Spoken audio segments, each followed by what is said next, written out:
This is Camille, a grieving mother, and this is The Chosen, a show depicting the life of Christ with characters that we connect with deeply. In this podcast episode, we are reacting to specific scenes from season 4 of The Chosen that remind us of our own journey through grief after losing our daughter Sunni in 2023. Spoiler alert, we're going to show actual clips from the show and discuss the plot, characters, and takeaways from most of the episodes in season 4. If you don't want to see that, click away now, and here's a highlight of the episode. So I knew it was coming, and they just make you feel how people are feeling. And there's no right way to mourn. I can't breathe. I'm going to be sick. This feels like I felt. Take it back. Fix this. Did it fix it for him when Jesus said that?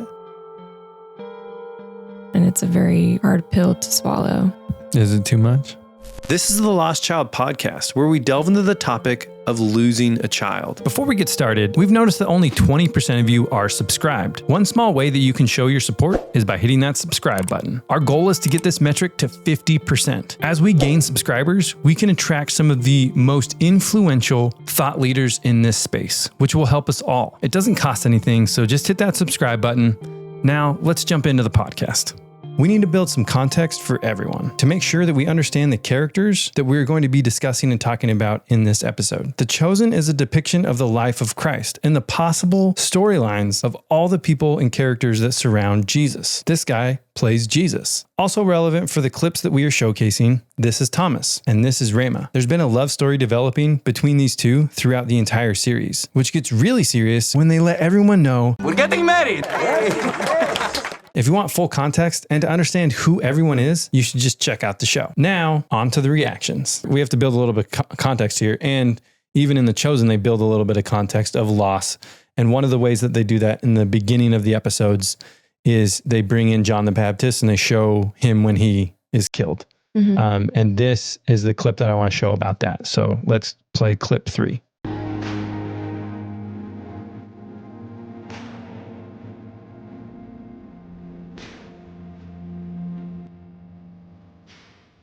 Thank you.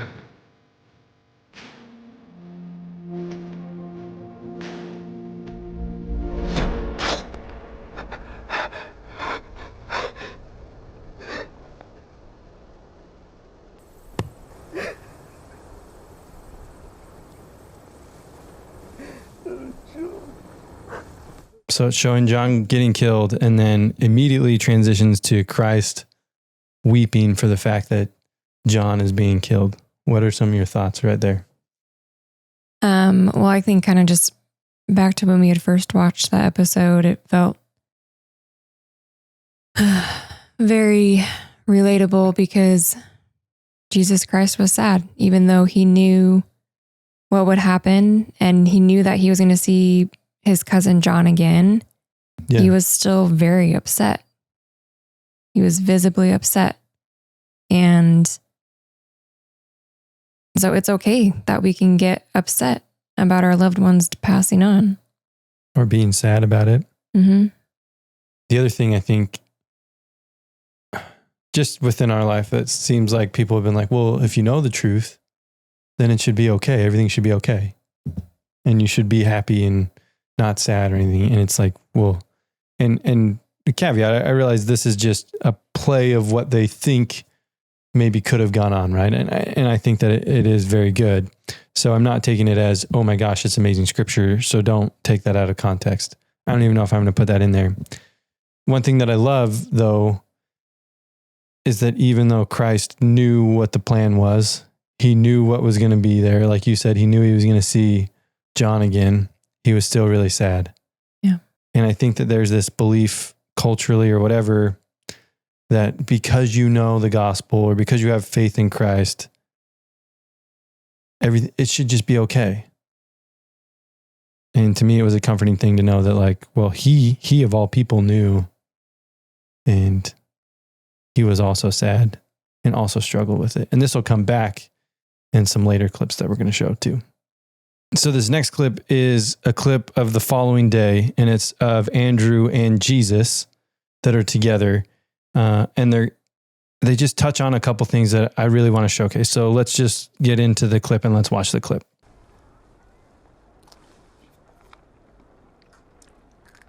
Oh, wow. I know. Pretty stale. Pretty.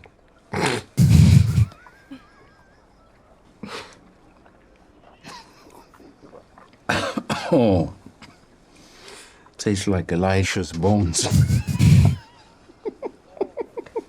This is the part that I think is super critical or important.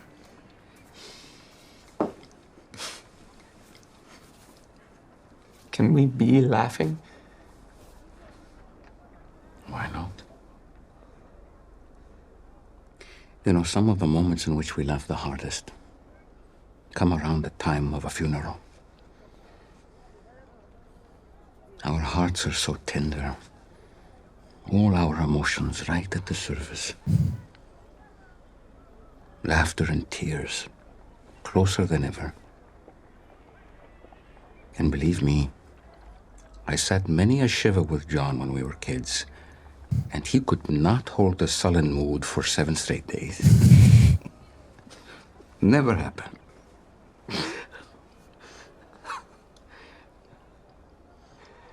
I feel guilty. I want to just pause it there. There's rest of the clip, but that thing of I feel guilty for laughing. I feel guilty for being happy. I feel guilty for experiencing joy. There's been a couple different people that we've talked to on the podcast, one of which was one of our first guests. She talked about how she went snow skiing after her son had passed. And somebody messaged her like on Instagram or something and said, "How dare you go do that?" Right? Mm-hmm. And I think all of us have an aspect of that we feel guilty when we smile. We feel guilty for being happy, for being okay. Yeah. Can you relate? And what are your thoughts on that? Yeah. Definitely something I've struggled with, but have gotten better with definitely over time. Originally it was a lot harder to be like, oh, I can't ever laugh again. I can't ever be happy again. I can't ever smile. I don't necessarily feel those things anymore.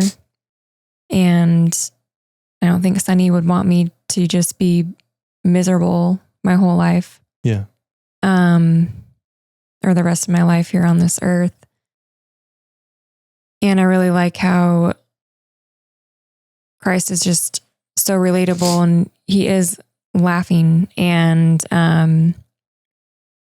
he says we're more tender. I like how he brought that up about how we're more tender around the time of people's passing. Yeah.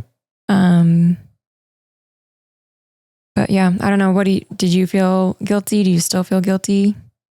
I did, for sure. I still kind of do sometimes. Because I also think sometimes it almost feels like a facade where it's like, yeah, I'm great, but like inside I'm dying. The other thing I guess I wanted to showcase is for people that are out there that are just trying to help people that are in a grieving stage or have gone through traumatic loss like we have. I believe that this is a true feeling that people have. Like they captured this feeling very, very good. Yeah. And I think it's even people around us almost felt guilty to be happy also, or to make jokes around like the same time frame. Mm-hmm. So I just want to point that out, that I believe that this is a true thing that they are showcasing right here. Yeah. Yeah. Let's watch the rest of the clip. I should be in shambles. No.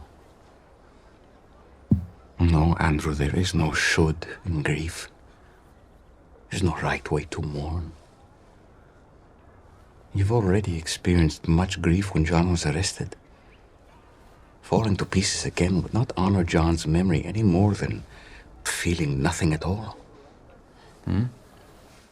Yeah, how Christ said there's no right way to grieve, which I hope those who have experienced loss truly understand that it's okay if you don't align with how anybody else grieves, because there's no one way to do it. Everyone grieves in their own way, and that's totally okay. Yeah. And their own timeline too. Yeah, exactly. It can take one person a year to get over things. I don't know if you can really get over it though, like as we talked about in previous podcasts, but others it takes longer to heal, or I don't know, just be feeling happier, being able to feel more joy. It's just different for everybody. Yeah. And even Andrew right here said, oh, I feel like I should be in shambles. Mm-hmm. And Christ is like, no. Like some people almost think, and even at this time, they go into some of it where you had like paid mourners and stuff where like you were trying to like really mourn the loss of a loved one, which was brought earlier in the Chosen series. But again, they just showcase, in which a lot of these, they showcase what I believe is true principles of somebody that is in a grieving place. Yeah. Yeah. These clips set up the next couple of episodes and showcase the trials and miracles that follow. For context, there's a ton of buzz around Jesus. He ends up healing a blind man, and there's just a bunch of chaos that happens within the city. The leader of the city doesn't want this chaos and can't stand the deterioration of his city. In his frustration, he decides to take things into his own hands. And we're going to watch and see how that plays out. There's just tons of chaos, and they're trying to get Jesus out.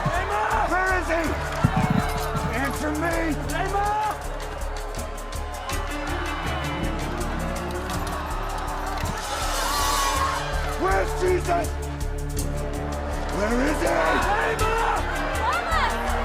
Thomas!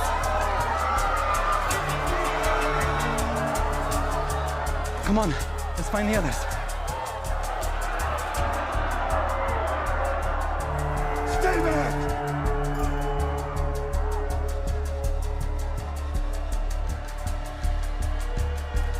Where is he? Stop!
Rema.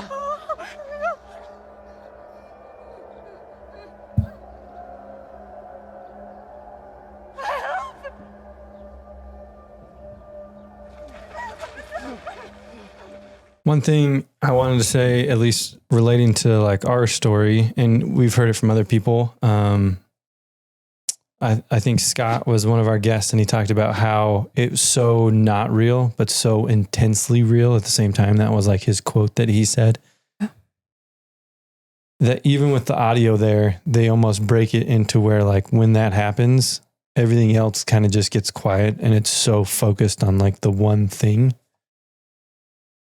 And when I've watched this multiple times, that's the one of the keys that pops out to me is like, it feels like I felt in the middle. I mean, you know, we've watched this episode before, so I knew it was coming. And they just make you feel how people are feeling. And since I know how it feels to lose somebody so close, I can feel Thomas's pain in this. It's terrible. You really wish no one ever had to go through this, the type of pain it is to lose somebody so close to you.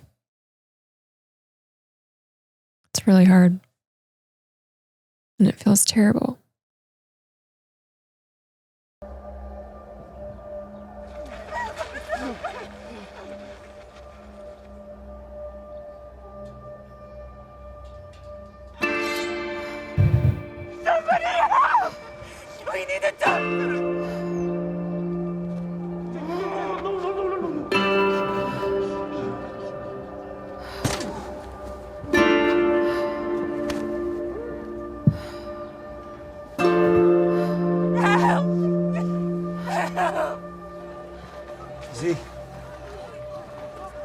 heading back to the house without anyone seeing.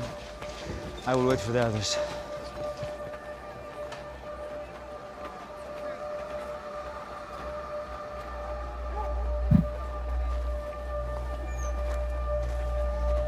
Bye-bye.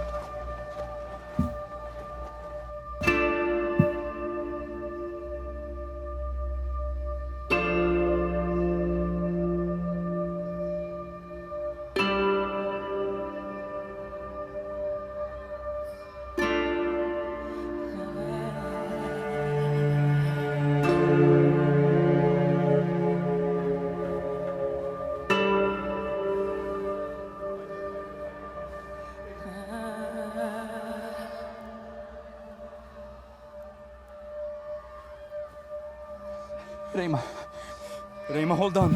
Hold on. You're fine. Rema. One other thing that I would want to back up and say even more, even on his experience where he was like, oh, you're fine. I went through the exact same thing. Like I was like, oh, she's fine. Everything, it's going to be fine. It will all be fine.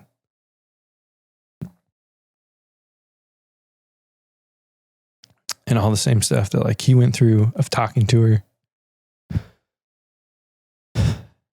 I talked to Sunni, right? Remember what I told you. It's not over. It's not that time. Don't go, Rema. Don't, please. I can't. Thomas, stay with him. It's all I want. It's all I...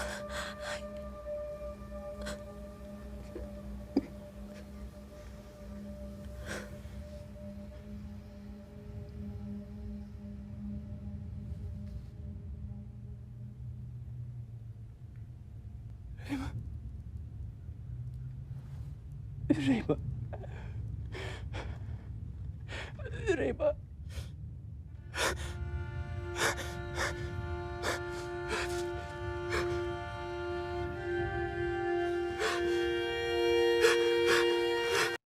Just that look right there.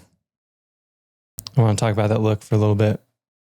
What comes to your mind? Just how he looks at Jesus right there. It's like, what the heck? Help her. Yeah.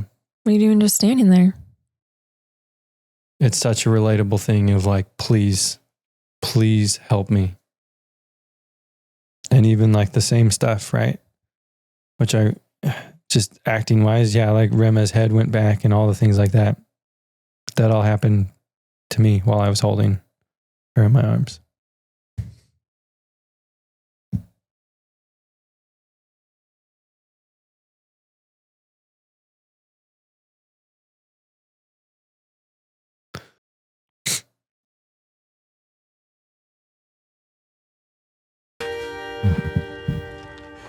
Heal her.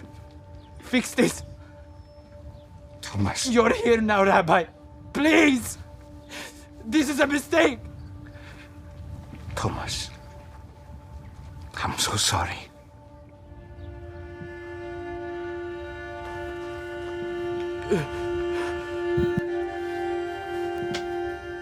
Rabbi, you don't have to let this happen. Just take it back. Just take it back. She might not be dead yet. You can heal, right? It is not her time.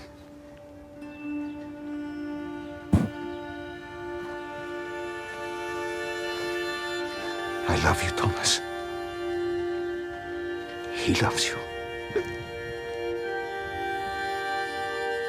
I'm so sorry.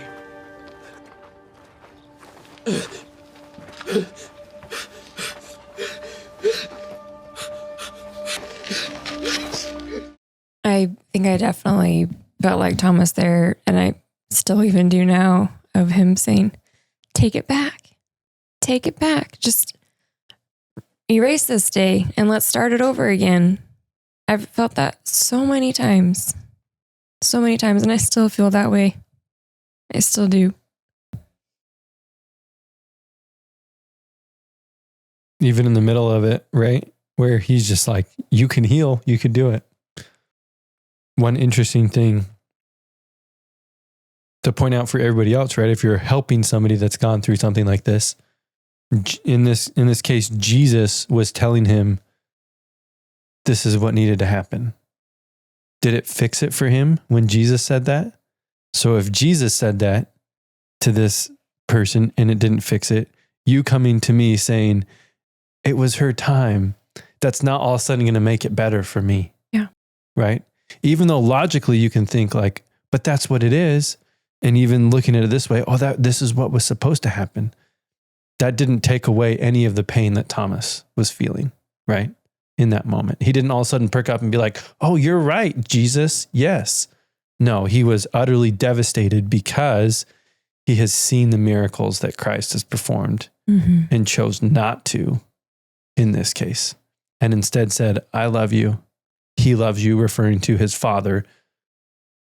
My Father in heaven loves you too. Right? That's tough.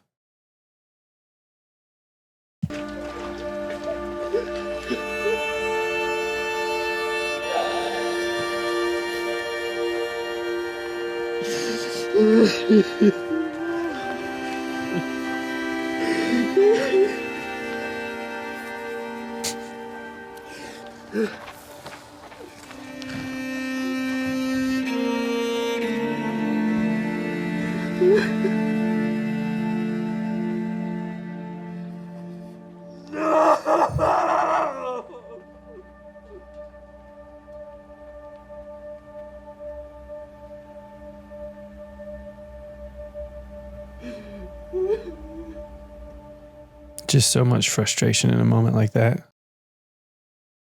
And I feel like, even in Jesus's face, it makes him appear that he wants to help. He wishes he could, but he can't. I mean, obviously he could, and he could make it so that she didn't die, but for whatever his reasons are, or whatever God's reasons are, he could not intervene in that time. Yeah.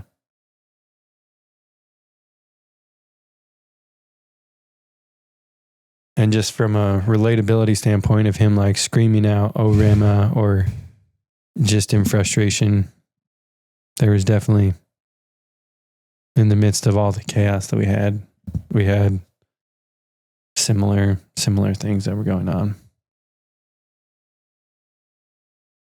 I can't say it enough. I don't know who they talked to about some of this stuff, but they must have talked to people and gotten firsthand accounts, and they're like, we're going to put this into how this actually plays out in the show, because this is like exactly things that I was feeling and still feel.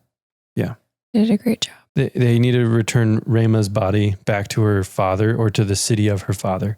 And so they're taking it back there. And while they're doing that, they end up having all these different flashbacks. And we're going to watch a couple of the different flashbacks that I think are important. This first one is with Peter and Jesus.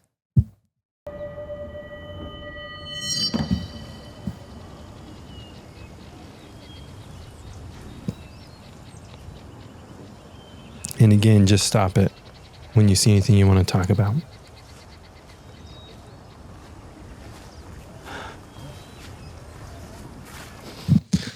Also, I didn't fill enough context. This is a flashback, but the flashback goes back to like right after it happened, right after Rama died. Okay.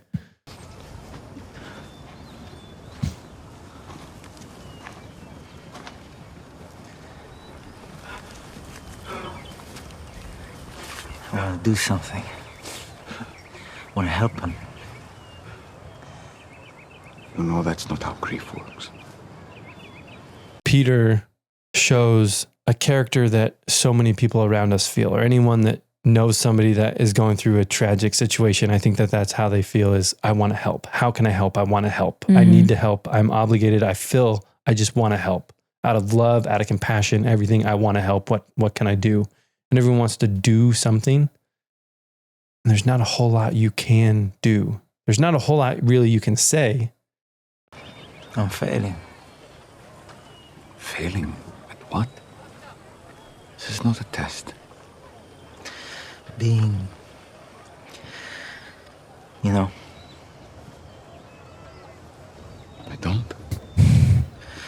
who I'm supposed to be now. How can I be a rock for someone in a moment like this? Thomas doesn't need you to be a rock right now. He needs a firm footing to walk on. Everything just pulled out from under him. This is the way of all the earth. For now. Loss? You know the truth. I can't just tell him this is the way of all the earth. And maybe don't say anything at all. Would words from Thomas have helped you after you found out about Eden and the baby?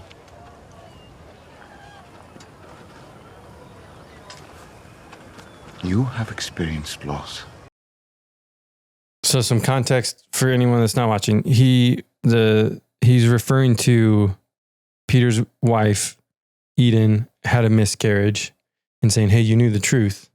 And if somebody would have just come to you and told you the truth, meaning just believe in Jesus, he's going to make all things whole at the end, would that have helped you? That's his question to Peter. Mm-hmm. And Peter's reaction is, oh, I get what you're saying. No, it wouldn't have helped, right? Yeah. And so I guess I have the same question to you. Did that help? Would it have helped if No. somebody just came and shared the quote unquote People like did. gospel with you? People did, and I hated it Yeah. And why did you hate it? because it doesn't help anything right now. It doesn't help my grieving process to do that. The best thing to do is to just say nothing at all. Like Jesus said, just be there. And if I want you to talk, you'll know if I want you to talk. Yeah.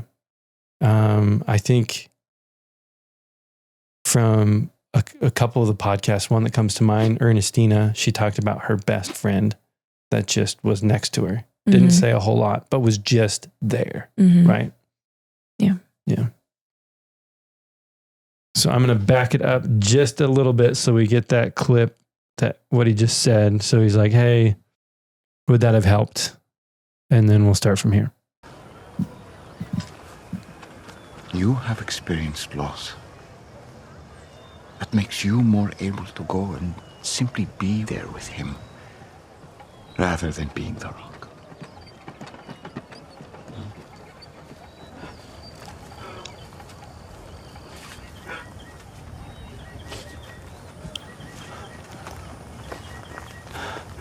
I thought it was interesting what Jesus said there, which was, it's made you like, because the loss and grief that he's gone through made him better fit to kind of be there with him. Mhm. But it didn't necessarily mean go and counsel him, give him advice, but just be there. Yeah. Right? It wasn't, let me share with you my story and how it relates to you and how you get over all of this. No, it was just like, you're in a really hard spot. My heart goes out to you type of thing. You know what I mean? Mhm. I can think of some people that even to this day, I would say haven't really left our side, right? Are they right next to us every day? No, but from almost like a spiritual sense or a comforting sense, like their support is right next to us always. Mhm. Yeah.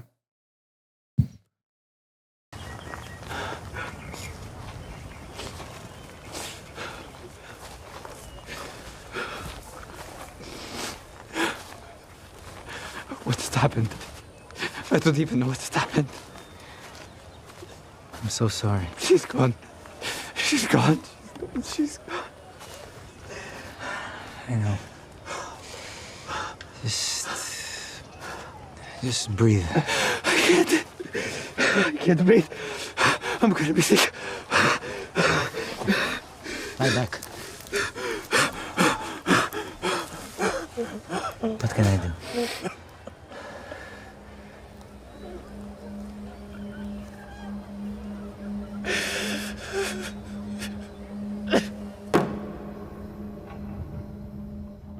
So that's that first flashback. Can you echo any of the feelings that it looked like Thomas had right there? Just, you're in utter shock.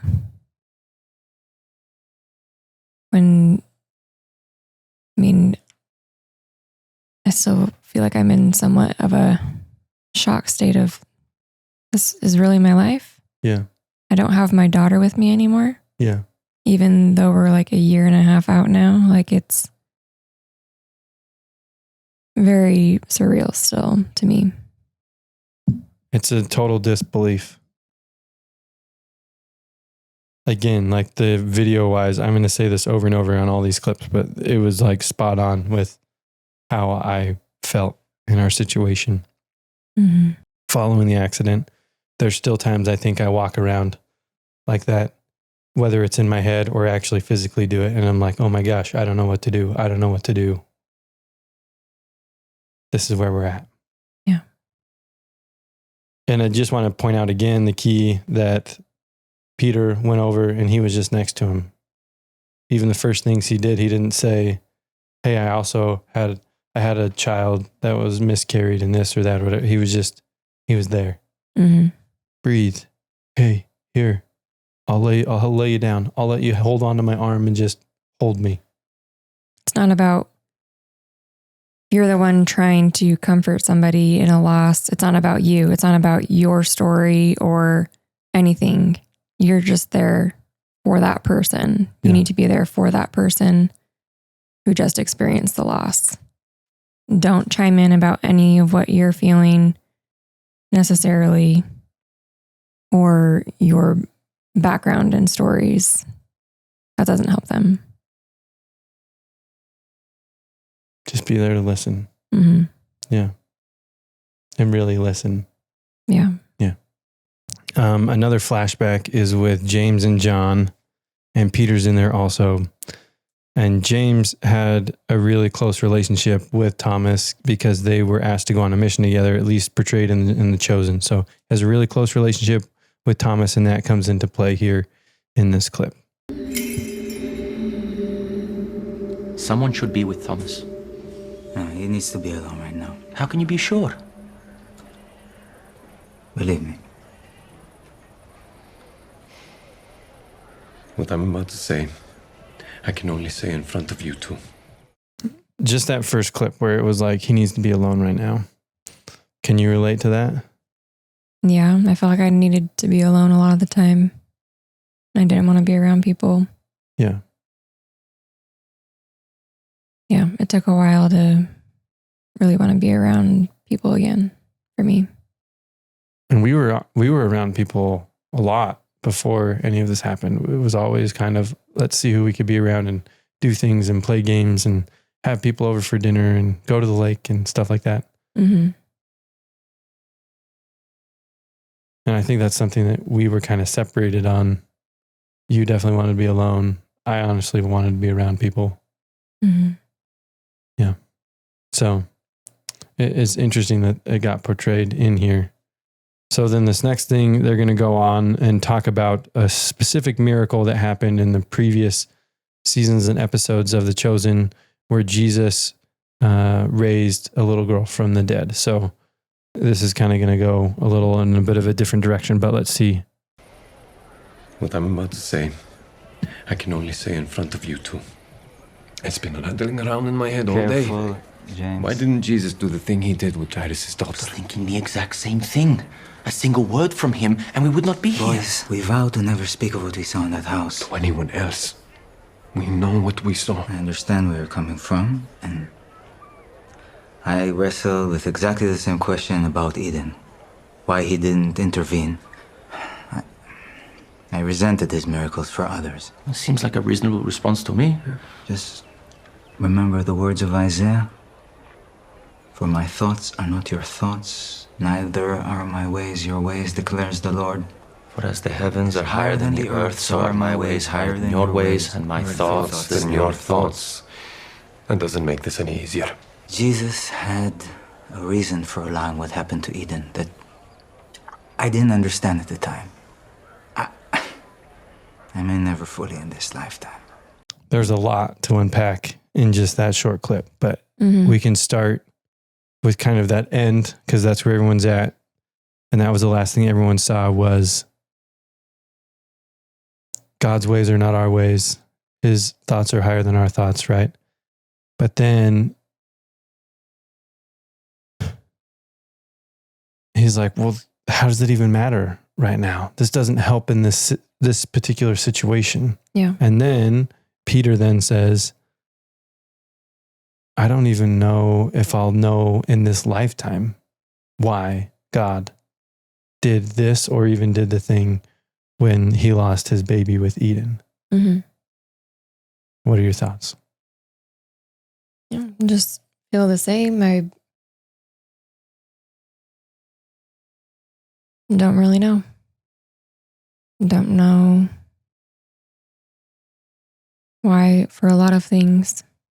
There's a lot of whys, but it's not something that is good to focus on because you'll most likely never know in this lifetime why. Yeah. So it's not going to help at all to dwell on it. I just think that it's interesting that they're kind of pulling those out. So these are thoughts that I think everybody, not everybody, but I would say the majority of people that go through some type of tragedy similar to this would have very similar thoughts. Even the community surrounding the people of like, okay, sure, even if it was his time or her time to go, does that bring comfort? Mm-hmm. I think for a select some, maybe it does in the moment, but for most, it doesn't seem like it would.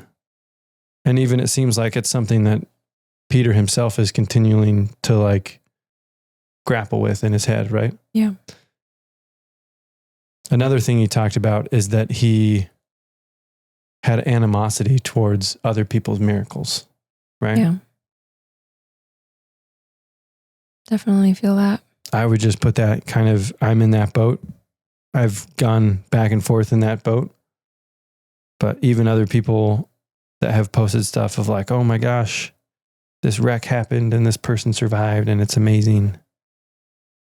Those are really tough. Yeah.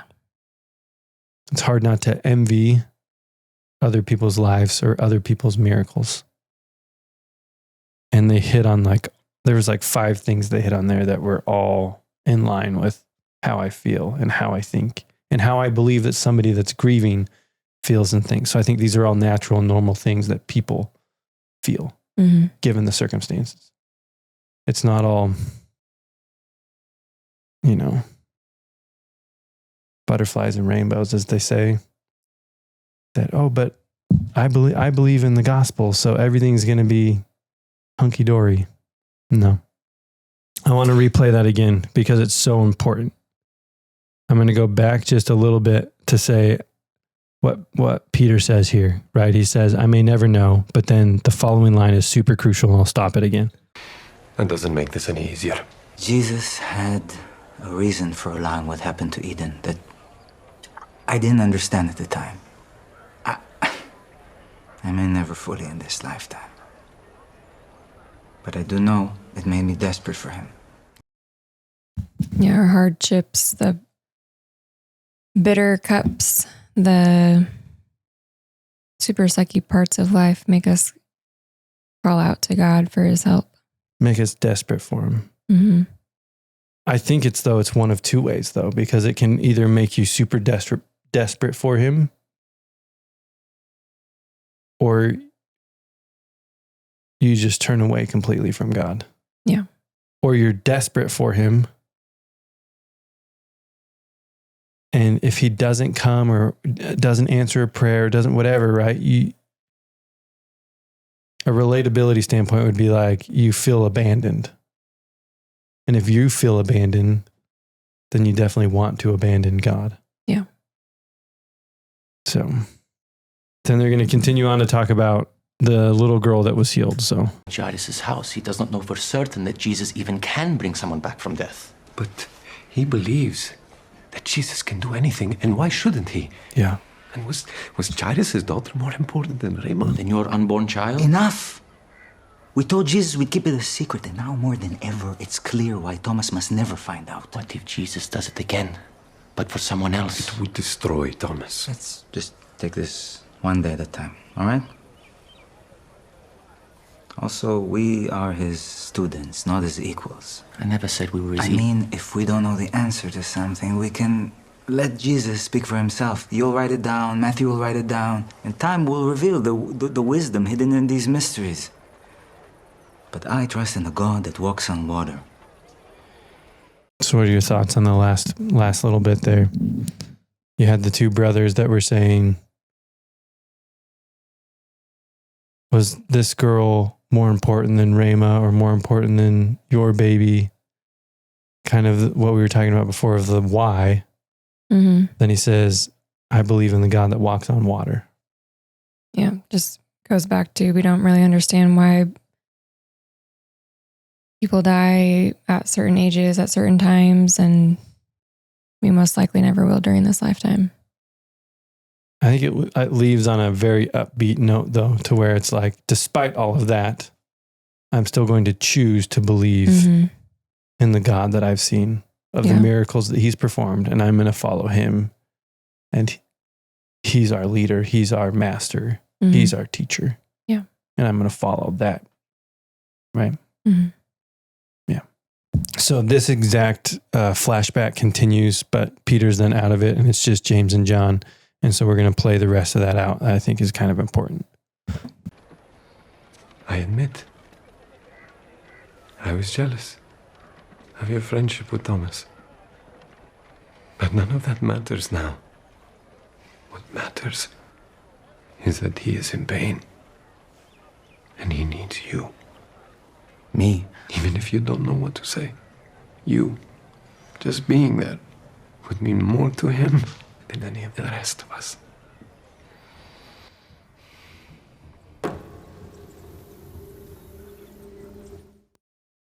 And just going back to kind of what Jesus was talking to Peter about earlier, just being there, even if you don't have anything to say, that can mean the most to somebody. This flashback with James and John, it continues, and I think it has a couple important things that they discuss here. So let's see where this goes. Me? Even if you don't know what to say, you, just being there, would mean more to him than any of the rest of us.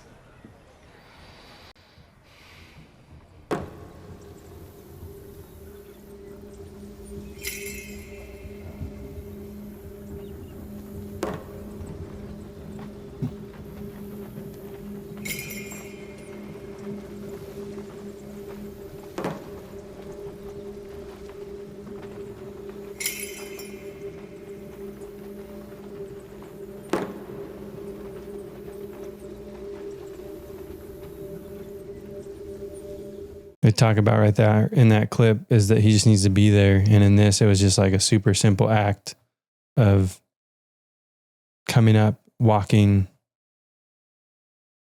with the wagon that has Rama on it, and just a nice look. It wasn't anything spectacular. It wasn't anything amazing. It was just this simple act of, I see you, I'm here with you.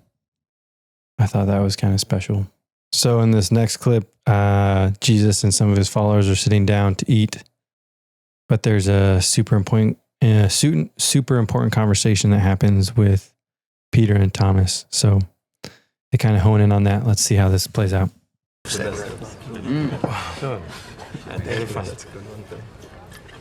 You're sleeping any better? Better than I was a few months ago, but still not great. When we had our loss, took me a few months also. Even longer. Don't take too much. How are your prayers? I do them, but it's hard to mean them sometimes.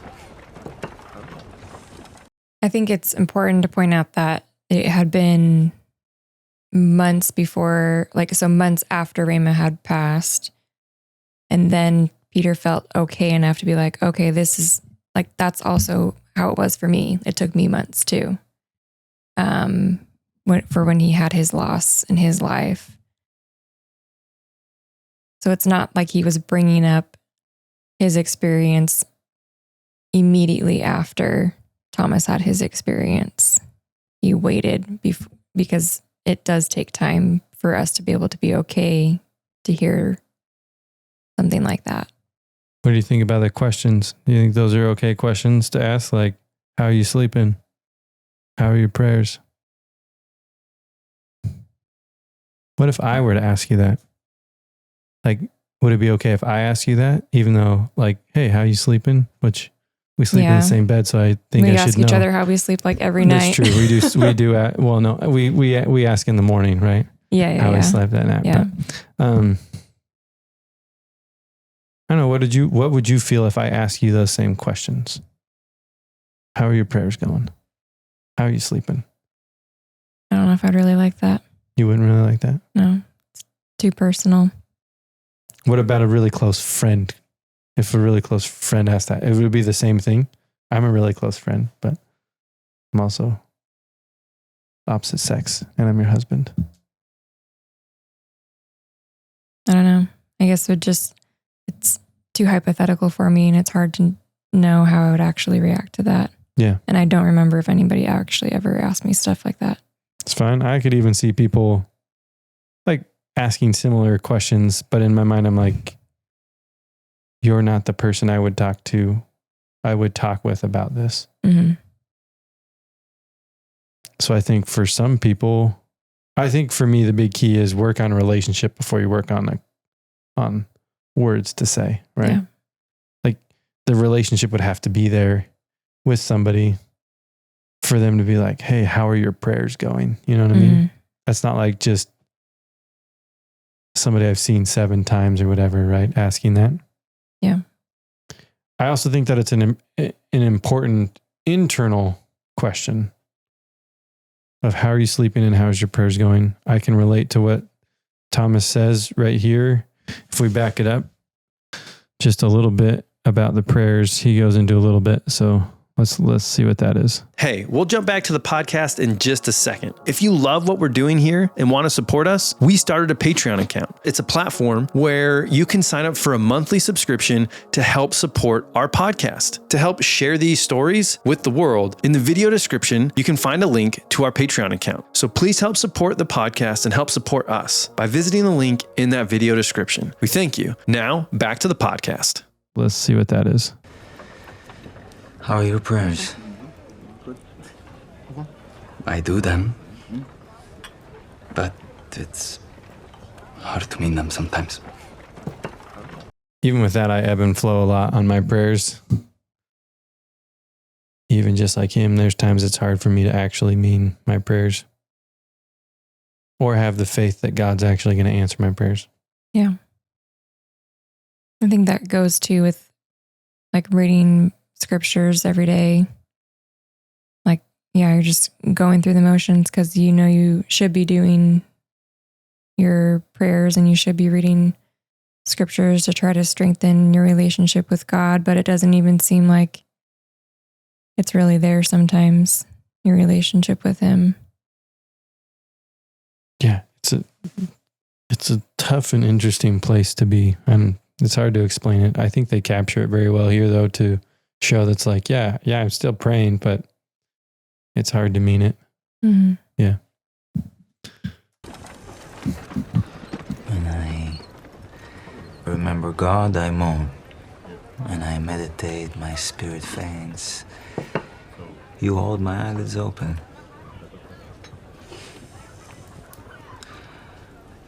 What about leaving?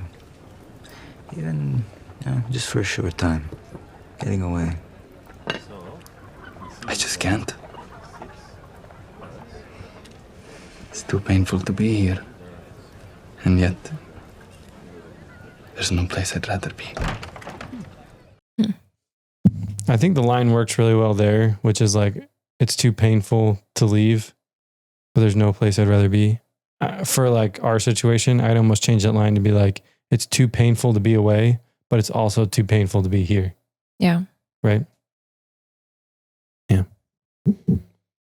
I think because in this scene in particular, Thomas knows he needs to be by Christ and he knows he needs to have a relationship with Him Because if not, and he's away, he's going to be worse off. True. And the amount of miracles that he's seen, not that miracles convert you, but like he's had the witness that Jesus is who he says he is, right? Yeah.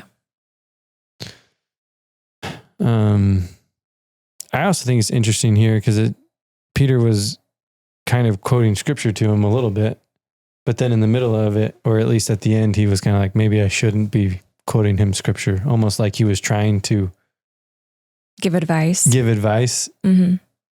And even with the like, hey, how about you go somewhere? And I've seen that in our life where it gets to a point and people start telling us what we should do, what we should think, how we should feel. Mm-hmm. And I don't think that was actually super helpful. I think to them, they thought it was helpful, or they thought they were being helpful. And going back to the scene that we saw earlier with a flashback with Peter, where he was just like, I just want to help. And I think sometimes other people can think that they're helping and they're not actually helping. Yeah. I don't know. I'm trying to think in my head, how would I change this knowing what I know if I was Peter? Given that they have a good relationship, he was just trying to be there with him. So I don't know if I would change anything. Well, and like I said earlier, it had been months afterwards. So it's a little bit different. It's still tricky though. Yeah. Jesus decides to preach again, where I will give a sermon, a teaching. Thomas actually voices his opinion and saying, Rabbi, it was not great or good or wonderful the last time you gave a sermon around religious leaders. You should be prepared.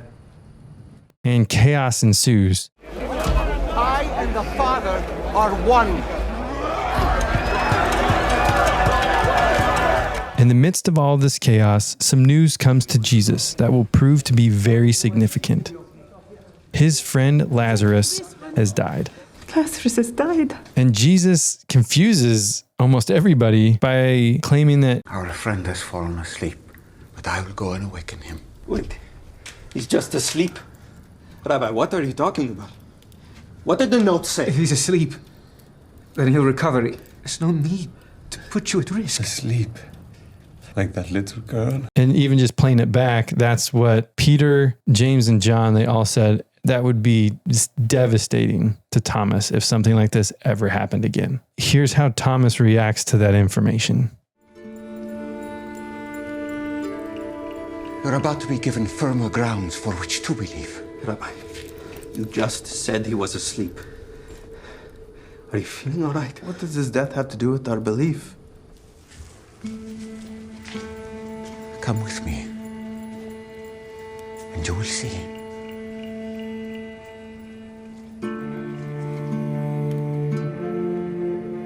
Everyone put on dry clothes. The sun will soon rise. I don't understand. If we're going back into Judea, it might as well be to the house of Lazarus. That we may die with him. I can't even imagine what Thomas is thinking there, really. Like, what the heck? You could have saved Rama. And now you're telling us that you're going to go raise your friend from the dead? I think I kind of can imagine it a little bit, of the amount of frustration that I've had of why didn't you step in? I believe. Right? Then there's a small thing that was touched on here, though, of like, well, we'll just all die then, like whatever, like it doesn't matter. Yeah. And this next clip plays into that exact thing. This is Thomas talking again as they're walking to where Lazarus is. So let's watch this clip and see how this actually plays out. I was thinking about what you said. So, what did you mean last night about going to Lazarus? I said what I said. That we may die with him? If we go back into Judea and they kill us, like they tried to yesterday, then that is God's will. And if it's God's will for us to die with Jesus, at least I won't have to feel anything anymore. That's what I thought you meant. Thomas, in our faith, it's generally frowned upon to wish for one's own death. In the final words of the last book of Moses, God says that if it is between life and death, blessing and curse, we should choose life. I wonder what that means when one doesn't have the choice. I'm just saying you should hope to live. It's the nature of life itself, John. That's what everyone has been saying for weeks. Only time differentiates one from the other. That just makes me remember or reminds me of I'd gone on a bike ride with one of my friends, I don't know how many months after Sunni passed, and we were riding on busy roads and stuff, and she's like, "Oh, are you okay to ride on these roads?" I'm like, I don't care if I get hit by a car. Like, it doesn't matter to me. Yeah. So I definitely understand or feel how Thomas was feeling of, doesn't matter if I die. I definitely am not as far down that path, or I don't know what you want to say that is, that belief anymore. And it's hard to be in that spot, especially because we have other children. And so I don't want to be in that spot, but I definitely felt like that. It's another one that I think that they portrayed it super accurately, that people come on. It's not like he was like, hey, I want to harm myself in any way. Yeah. But it was, if I go right now, I'm okay. And even his sentiment of, at least I won't have to feel anymore. Exactly. Right? Mm-hmm. I won't have to feel the way that I feel right now, because the way that I feel right now is awful and horrible, and I don't want to feel that anymore. Yeah.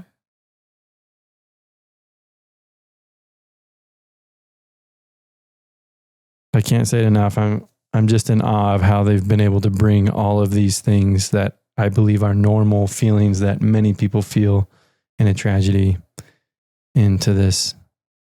It's through multiple episodes too. It's not like it was just like a one episode, bam, they did this thing and then that was it. It was like they bring it back in multiple episodes. It's now been months since Rama has died, and he still has some of these thoughts and feelings, and they're working through his story. Some other people we've had on the podcast said they hate the word journey, their journey. They don't like that. I agree. I don't really like that either. The path they're walking, whatever it is, whatever you want to say, but Thomas is on a unique path, unique journey. And they are doing a great job of pulling in realistic things that people feel and think in that. Yeah. I can echo that. I've had the same type of stuff. Oh, well. If I die right now, oh, well. Mm-hmm. Yeah. So this next scene is they get to where Lazarus, like his city is, his household is. And this is one of his sisters running out to Jesus. They do a great job at portraying some of what she's thinking, and then also relating this to Thomas. And so part of this clip is us talking about how she is feeling, how Jesus is feeling, and then also how Thomas is feeling, and if we can relate to any of those things. So let's see how it plays out.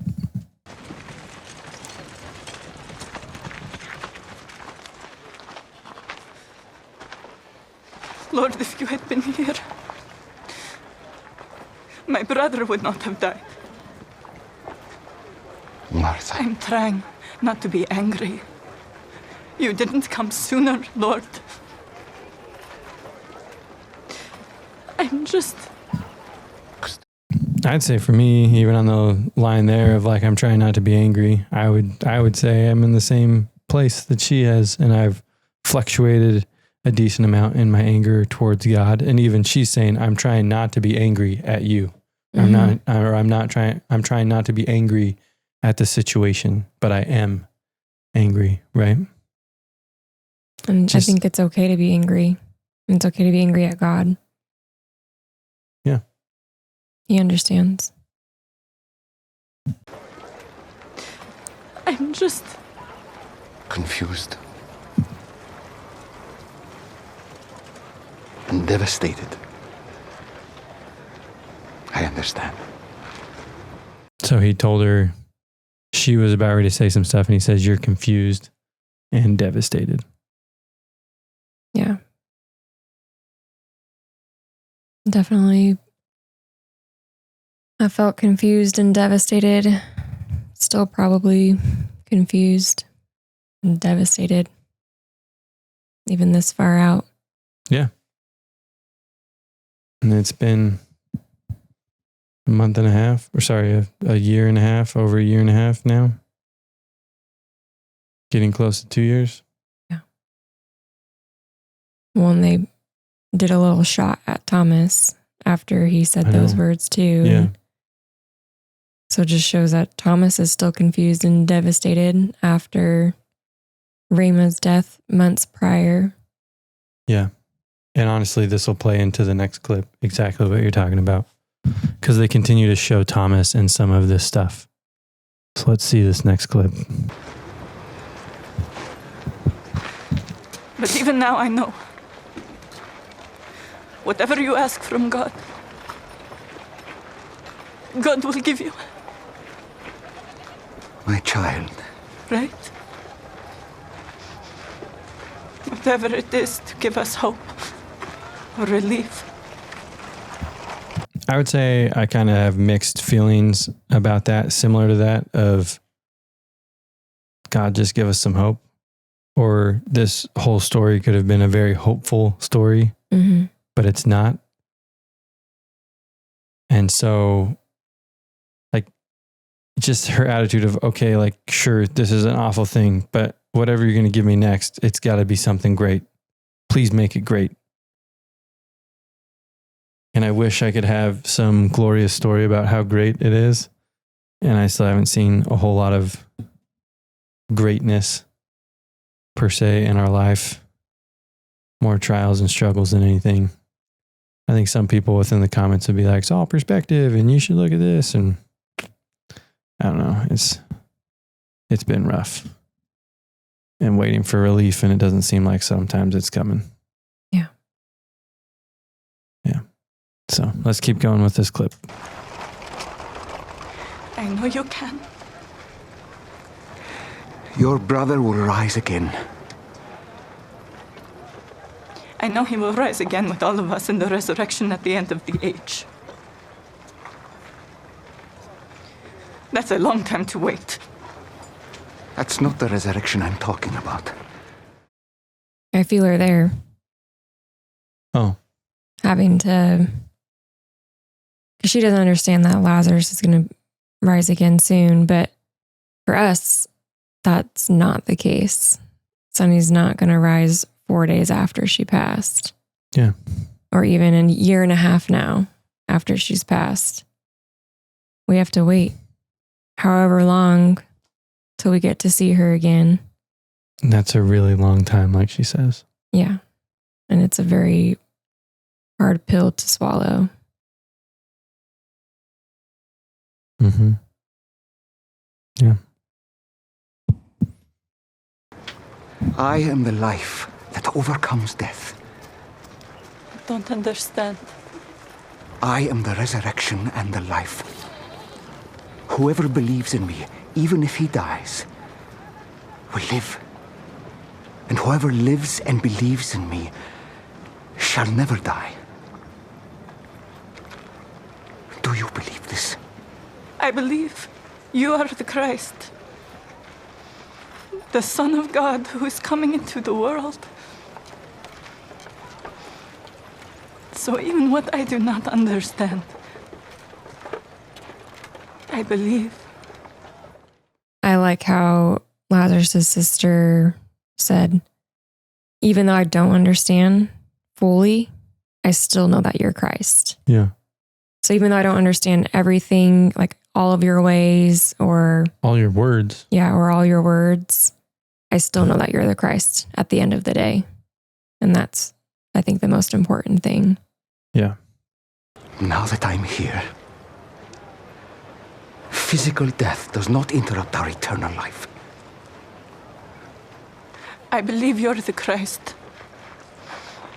That I know. That's all I need for now. Quickly, go and get your sister.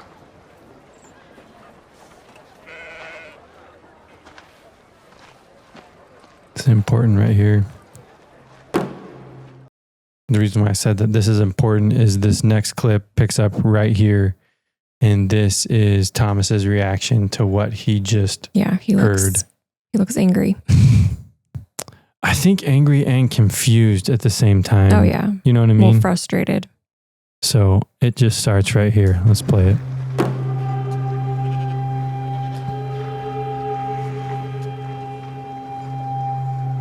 I don't trust my hearing, John.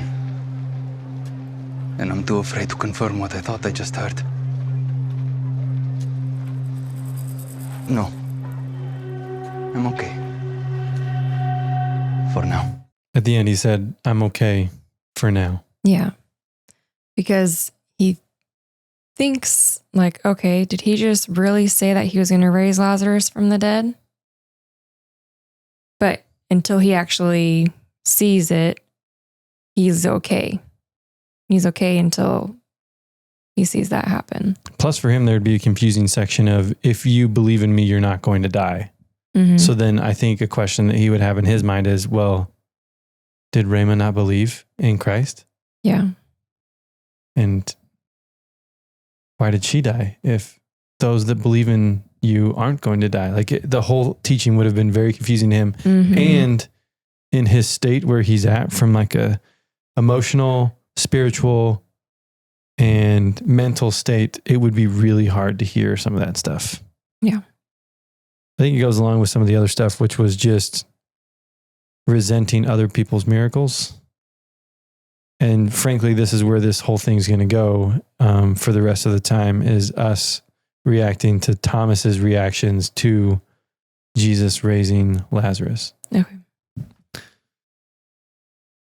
So this next clip is of Lazarus's other sister, and there's some key things that she says in there. So if she says some things that you like, just stop it and we can talk about those things. Lord,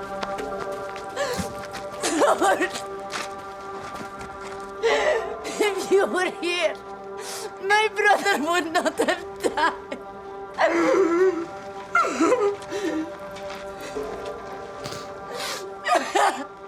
We said word.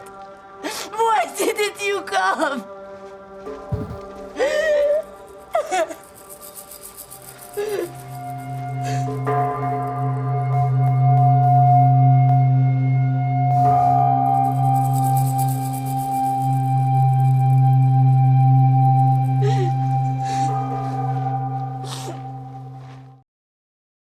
I just think the same thing that we've talked about before, of kind of like the why. Why didn't you come? Why didn't you save? Why didn't you? Because in the midst of all of this, she's like, my brother's gone. It's a natural thing to say. So many people have said, oh, you shouldn't ask why. I don't know. I think it's a very natural thing to say. Yeah. Or a natural thing to think. And I also think it's okay to think that. I get where they're coming from. And I don't think it's great to stay in that sentiment for forever, you know, always just being like, why God, like that forever. But it's definitely a natural and normal thing to think. I think something else to get out of this is, you know, Jesus saw the note. He knew Lazarus was going to die. Yeah. Yet he chose not to go. Yeah. He knew that he needed to stay back and wait till he died before he went, and that his sisters and whoever else had to feel that sorrow and that grief of their brother passing, and then also ultimately show that miracle to his disciples and the other people, whoever else was able to watch him raise Lazarus from the dead. Yeah. So, but you can tell, like, he shows emotion of, man, like I would think that he's like, oh, I really want to go now. I don't want to have people go through that sorrow and that grief. Yet he stays back because he knows the ultimate purpose. Yeah. Isaiah says, he truly is a man of sorrows, acquainted with grief, right? Yeah. As this clip continues to go, it's where you get the famous scripture in John 11:35. Jesus wept, right? And this is where this goes right here, as it just continues to play out. Why did you wait? Why?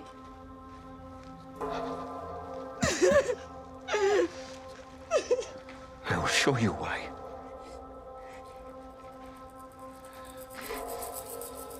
Where have you laid him? Lord, come and see.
I think this just goes back to when John the Baptist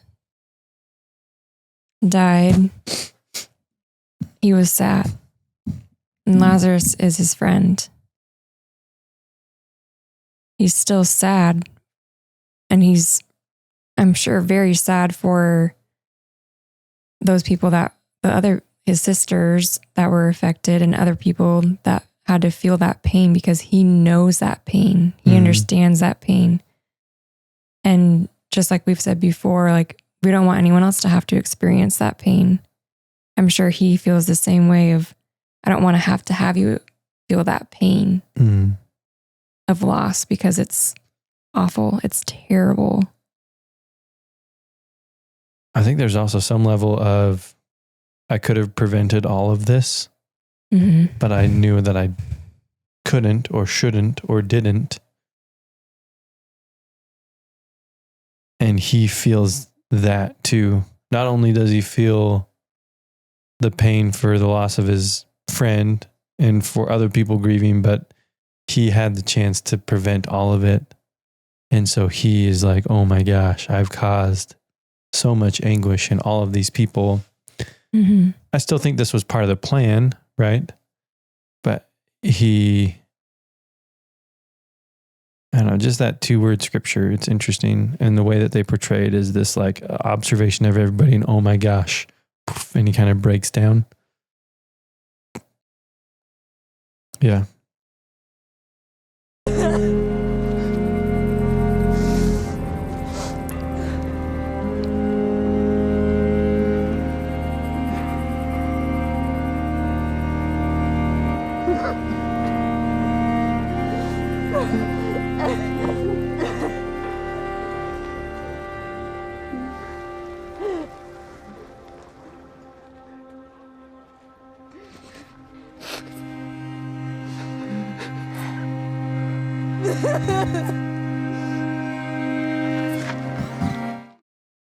Just to point out again, like he understands the beginning from the end. Not only just the story of Lazarus. Like, yes, he knows that intimately and he understands, yes, I'm going to raise Lazarus. But he's still sad and crying and weeping at this moment with all of these people, with some of these people. He also knows the beginning from the end, from like the beginning of the world to the end of the world thing, right? So he has an even bigger and more crystal clear understanding of everything. And that didn't make it easier for him. That didn't make it solve everything to where it was just this, yeah, everything's great. No, it was still really rough.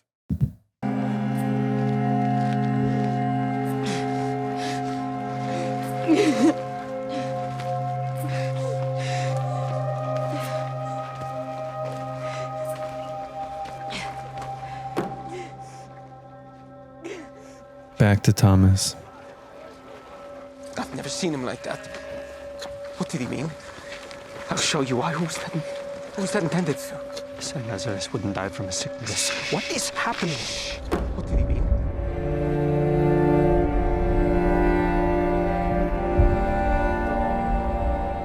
He's healing countless sick people. He's opened the eyes of the blind. Couldn't he have kept Lazarus? Stay calm.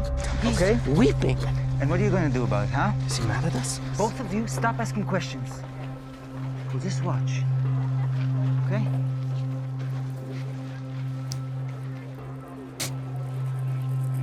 Thomas doesn't want to believe it, but he knows.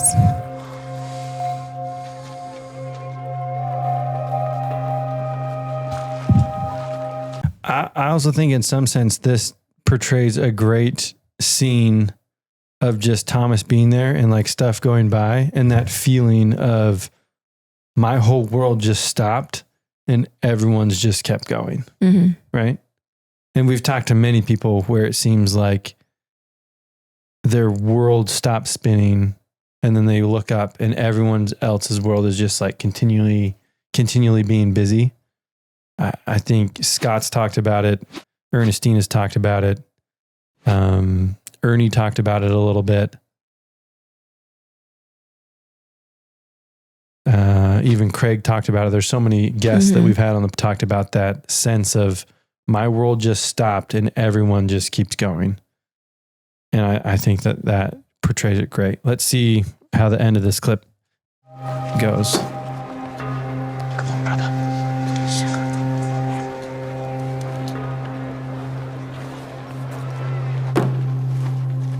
He's still there for him, right? Yeah. Of like, hey, come on, brother, let's go. I mean, that's got to be a weird mindset for John also of like, oh my gosh, what is Thomas thinking right now, right? Of still like, I want to be there to support him. I don't even know what to say or what to do. This whole thing is crazy. It's mind-blowing to me, myself. But now I also have this friend that's in the midst of all of his grief that is having to witness all of this. Yeah. Yeah. So they walk to the place where Lazarus, his tombstone or his tomb is. They roll away the stone and Jesus raises Lazarus from the dead. And we're going to come in right when Jesus is kind of saying a prayer to raise Lazarus from the dead. And a lot of them references back to Thomas or looks at Thomas. And there's some stuff that even says people that Thomas says, which I think is quite interesting. Father, I thank you that you have heard me. I know that you always hear me. But I said this on account of the people standing around, that they may believe that you sent me. Sent? What is he doing? You already told us last night, you don't remember? He said so that we and many others might believe in him. We already believe in him. Not everyone for everything. I just think that's an important one, right? Because in his mind, he's like, what are you doing? Like, I can't believe this is happening.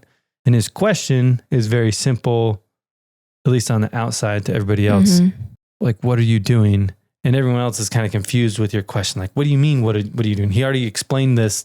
He's going to heal Lazarus. Like, what? Yeah. But they don't understand the deeper thing that is going on in his mind. And I think to me, some of that can relate to people misunderstanding some of the things that people in grief do.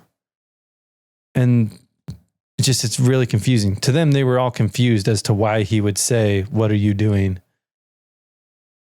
But to all of us in the audience, it's like, yeah, he's irritated at the fact that Jesus is going to raise Lazarus from the dead. Yeah. Yeah. He's like, what the heck are you doing? Just almost in a little bit of a shock state. Like, yeah, you kind of said you were going to do this, but I didn't really know if you were actually going to do this because you didn't do it for me. Yeah. Yeah. And everyone else is kind of confused as to why he even said that. Mm-hmm.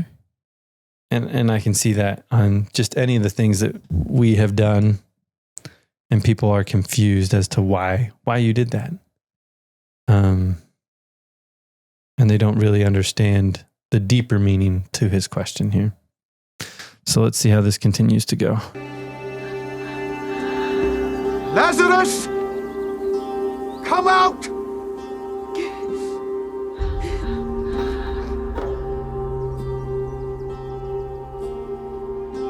They do such a great job just continually going back to Thomas in all of these scenes.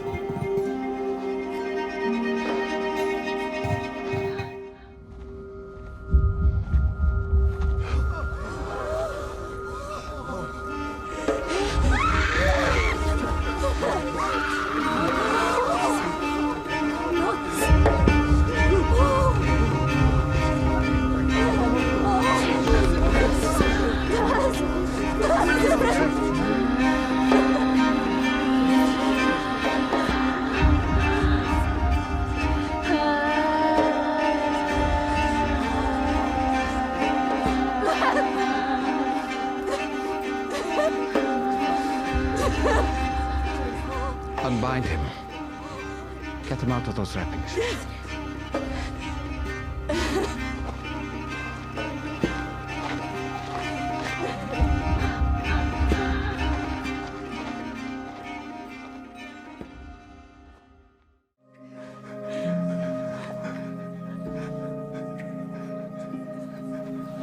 Am I dreaming?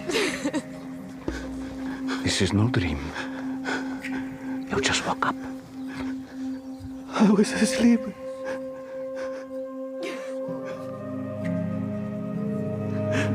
Back in the land of the living, brother.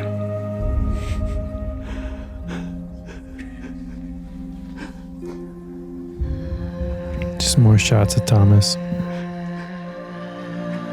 I'm sure he's super frustrated and very confused.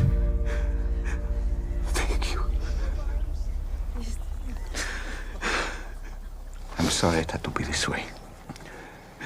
But also not. Because there is a higher plan in all of it. I trust you. I just think that's a good line from Lazarus. Mm-hmm. I trust you. It's probably something that I'm trying to work on, is trusting God more. I guess I put myself in Thomas's shoes. I wonder if Thomas has a hard time trusting God. Because I have a hard time trusting God. Yeah. I feel like the way that they made this story around Thomas and him losing his fiance, I don't know how he couldn't have trust issues with God. Yeah. And him seeing countless miracles, and then one where he actually brings somebody back to life. Just, goes back to the, why can't that be my miracle? Yeah. Why do you get that miracle and I don't get that miracle? Why did your child get to be saved? Why couldn't my child be saved? How is that fair?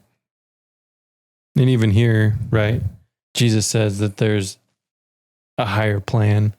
Mm-hmm. And even going back to when Rama did die, he was like, sorry, it has to be this way. Yeah.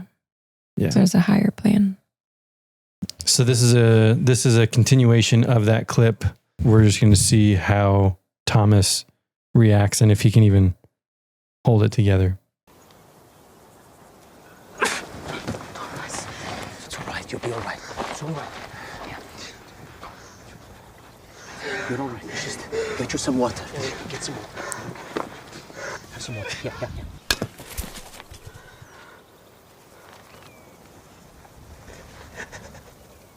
What have you done? Thomas, please, we'll talk. When? Soon? I am tired of all this soon talk. Thomas, don't. Not here. Yes, right here. Rabbi, look me in my eyes.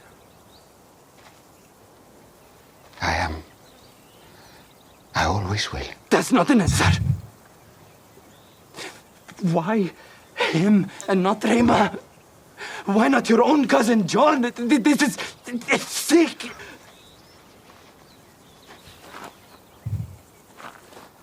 Thomas.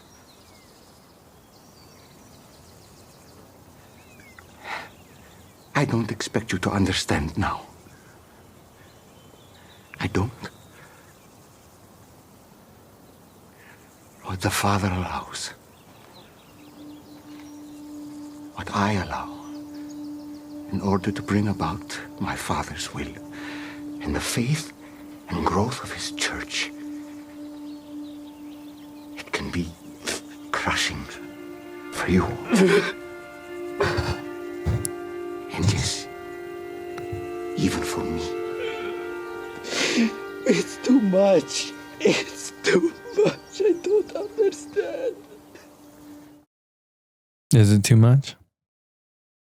Feels like that sometimes.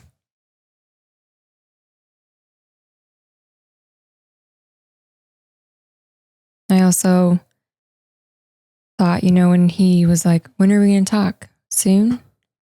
Like, God's always there. He always wants us to talk to him.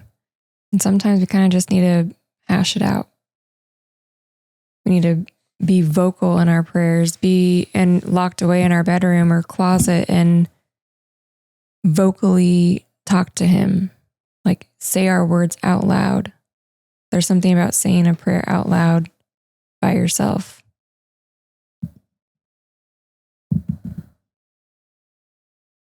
Yeah.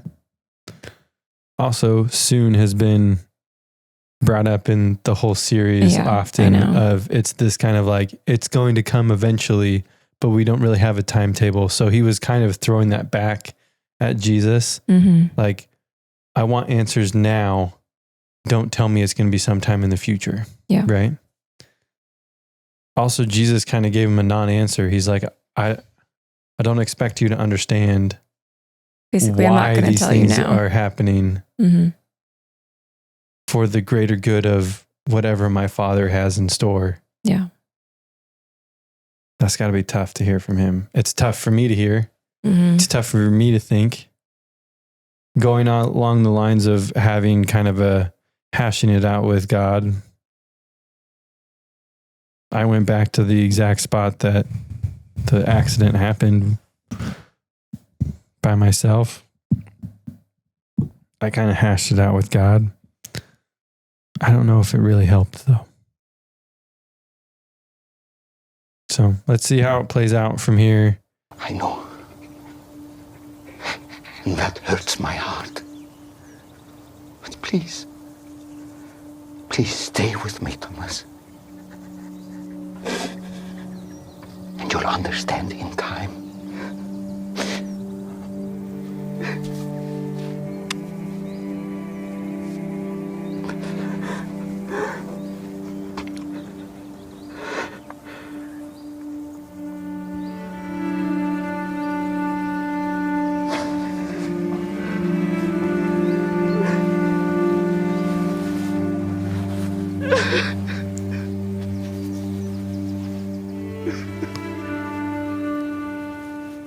I think the symbolism of Jesus being there, talking to him, saying like, please just trust me that you'll understand in time.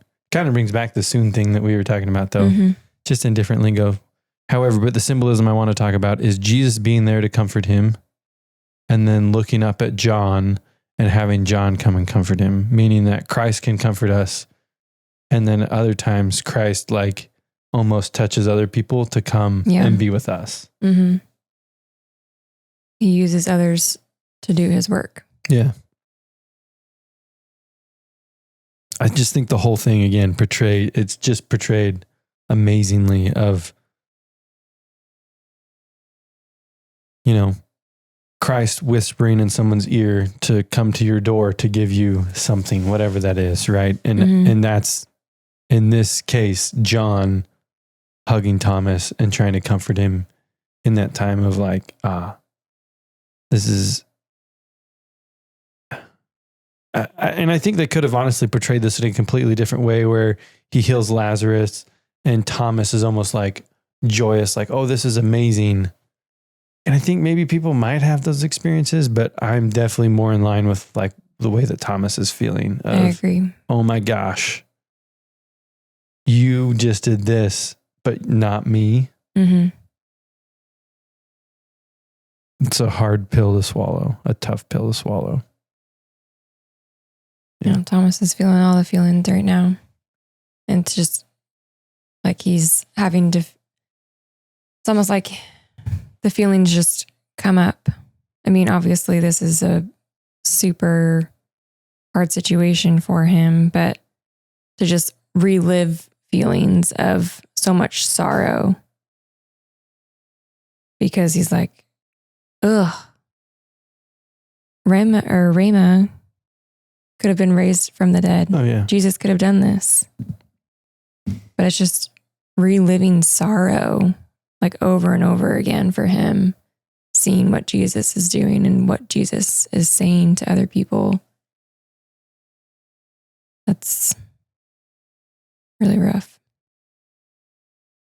And in essence, he's also trying. He's trying to learn from what Jesus is doing, what Jesus is saying, and what Jesus is teaching, and then do exactly what Jesus asks us to do, which is relate it back to our own life and figure out how we can change. He's relating it back to, what the heck? I had the faith. And even like you said, reliving it, I think he's almost putting himself back in that exact same spot and being like, wait, what? Yeah. You could have saved her. Yeah. This next clip is of Jesus and Lazarus talking. And they end up talking a little bit about Thomas and how he's feeling and what he's thinking. And I think it's important what he says. I'm not going to sit down. Stop telling me to calm down. I'm tired of you telling me to trust him. I'm not going to trust him anymore. This is not the time. You saw what he did. All of you saw what he did out there. No, why don't you sit down? I'm going to stay right here, okay? Look what happened to your head. Look what happened to Peter. You all saw it. Do you have to go out with him? We'll discuss everything in detail at the Passover dinner. Nothing will be left unsaid. As for the heartbroken, he cannot accept my love or words tonight. Just what are your thoughts on that right there? His whole thing was the heartbroken. They can't accept my words tonight. That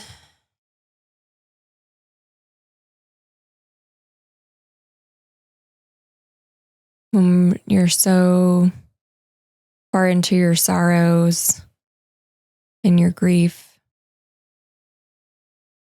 you just can't listen to other people, or you can't listen to what Christ is trying to tell you because you're just so deep in your sorrow that it just doesn't even, it's basically useless. His words are useless. Yeah. At the time of when you're in that pit of sorrow. I would say from my perspective that Thomas feels abandoned because I've felt abandoned. So I just put myself in there. So I say that. But in that abandoned state, even if Christ went up to him, he couldn't accept his words. Or in said in a different way, even if Christ appeared to me and I'm in that state, I wouldn't be able to accept what he has to say to me. Mm-hmm. And Christ knows that. I think it's a perfect portrayal of he's so much hurting that no matter what I say, it's not going to help him. And that he has to work through that, even if Jesus is there to help him work through it, but he has to work through that until he gets to a state that he's ready to receive what Jesus could have to say to him. Mm-hmm. Yeah. I just think that's powerful that he said, nope, his words, he can't accept them tonight. Yeah. His brothers will carry him. Come. Let's get you something to eat.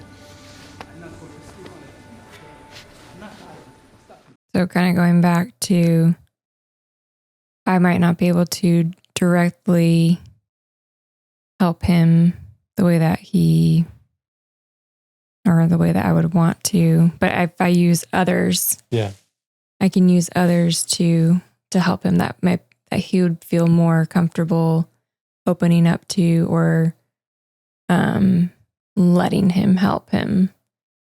Or even not help in the sense of like counsel or not tell like him, that. but like the thing that I think I love the verbiage is his brothers will carry him. Yeah. Right? Like I think of an injured player on the football field or soccer field or something, and the other players go around and they put their arms around him and they help that person get off the field or hobble off the field, right? That's what I think of, is his brothers will help him tonight. Yeah. Or his brothers will carry him tonight. Be there to carry him, right? To help through that stuff. It just has a different visual to me with that word carry. Yeah. Yeah. Okay. Then we have kind of, I think, one of the final clips, which shows all of Thomas's anger. And we'll play it out and stop at any point you need to. Thomas, I'm just... Wait, no, Thomas, stop!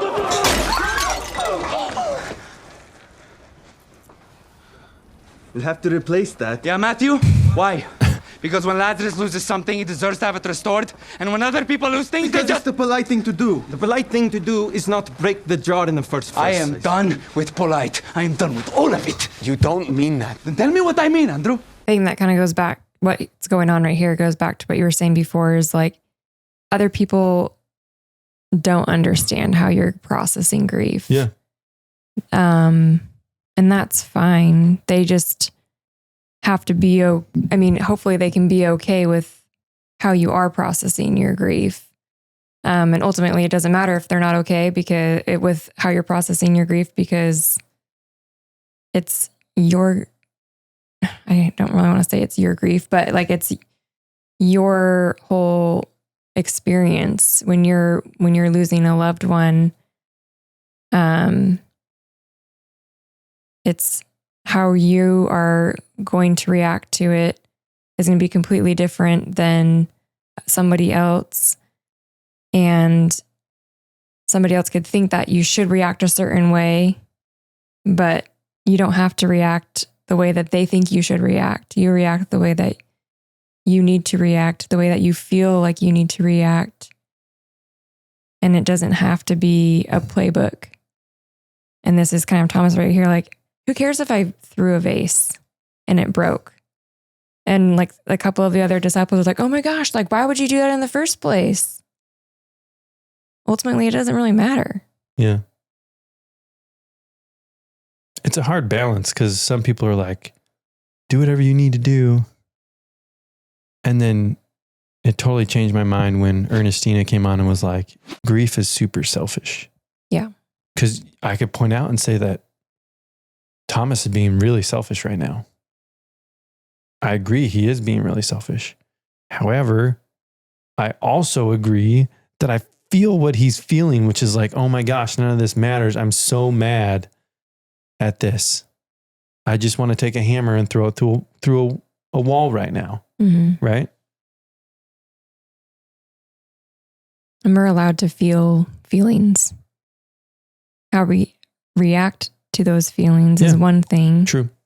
We're not going to go purposely hurt somebody else, but we are allowed to have feelings. Yeah. We're supposed to have feelings. We're supposed to feel all of the feelings to understand them. Yep. So let's see how this scene plays out here. Oh, you're hurting. We get it. No, you don't. If you did, you'd be as offended as I am. Thomas, there is no use putting suffering on a scale and weighing it. What happened today should make us all more united than ever. I just love that line. There's no use in putting suffering on a scale and weighing it to try to say my life is worse than yours, or your life is worse than mine, or yours is better than mine, or this. There's no use in taking suffering and putting on a scale and weighing it. Yeah. There's no good that comes from trying to have whose life is worst competition, right? You know, I'd only ever watched these episodes one time through. So seeing these clips again, it's hard because like I kind of know what's going to happen. It's, you know, I just have to say that like how we talked earlier about how, you know, Christ knew it was going to happen, yet he was still sad. Yeah. And that goes back to when Rama gets killed and that scene and Thomas is looking for her and stuff. And then she ends up getting killed by that Roman guy. Like I knew it was going to happen. And I knew the pain that Thomas was going to feel. So I feel like I can put myself in Christ's shoes there of, I know how hard it is to know what's going to happen, and you don't want to have that person have to go through that. Yeah. It's just really amazing how they were able to capture this story of Thomas and his grief that he has with Rama, and how relatable it is, and how Jesus tells Peter to just go be with him. You don't have to say anything, even though you've been through crap too. You just sit there. Yeah. Ultimately, through a lot of those different clips, we don't understand Christ's plan. We don't understand God's plan. But in the end, everything will be right. And it's just really hard to see that right now for me. And I'd echo what you said about how they portrayed so many feelings and thoughts that I've had, that you've had, and they did it in video format, which was amazing because they had to have talked to people that have gone through some of this stuff to even bring in the imagery, the discussion that they did, which is amazing. I think all of it culminates into one scene for me, which is when Lazarus was raised. Thomas starts kind of yelling at Jesus, and Jesus says, I don't expect you to know or understand right now. But then his plea to Thomas is, but please stay with me. Right? And it doesn't mean it's easy, because I don't think it's easy for Thomas. I think it's actually very difficult for Thomas, but that's kind of the highlight for me. Yeah. Thanks for joining us on the Lost Child podcast. All these scenes are from season 4 of The Chosen. Season 5 is now out in theaters. We got to watch episode 1 and 2. So go check it out at the theaters or on the Chosen app once it's available. If you want to learn more about our story and our daughter Sunni, click on this video here.